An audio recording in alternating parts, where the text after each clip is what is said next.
उल्हासनगरमध्ये एका इलेक्ट्रॉनिक दुकानाचे शटर उचकटून चोरी करणाऱ्या आरोपीला मध्यवर्तीय पोलिसांनी अटक केलीय। कॅम्प 3च्या टिल्सन मार्केटमधील शगुन व्हॅनच्या सीसीटीव्ही आणि कम्प्युटर लॅब दुकानात अज्ञात चोरट्याने दुकानाचे शटर उचकटून चोरी केली होती। यावेळी दुकानाच्या गल्ल्यातील रोख रक्कम व लॅपटॉप मेमरी कार्डसह इतर साहित्यांची चोरी केली होती।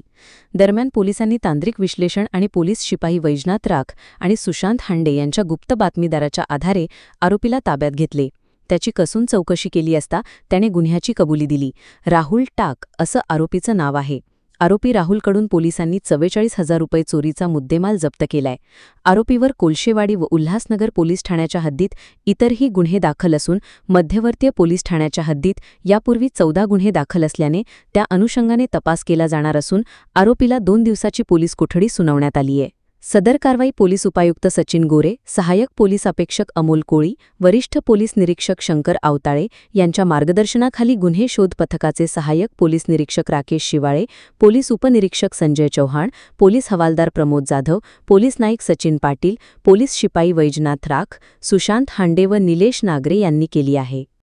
उल्हासनगर 3 मध्ये टिल्सन मार्केटमध्ये रवी सुंदर पहुजा यांचं दुकान आहे। इलेक्ट्रॉनिक साहित्याचं दुकान आहे। त्या दुकानाच्या शटर उघडून त्यामधून 44,000 रुपयाचा माल चोरीला गेला होता।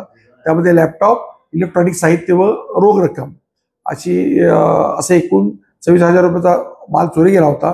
त्यामध्ये आम्हाला गुप्त बातमीच्या आधारे व सीसीटीव्हीच्या आधारे आम्ही त्यातील राहुल प्रकाश टाक नावाच्या आरोपीला अटक केलेली आहे आणि त्याच्यात घरून आम्ही पुणे 44,000 रुपयाचा माल जप्त केलेला आहे। आरोपीला वर या अगोदर सुद्धा काही गुन्हे दाखल आहेत। त्या अनुषंगाने सुद्धा तपास सुरू आहे। त्याला 28 तारखेपर्यंत पोलीस कस्टडी मिळालेली आहे।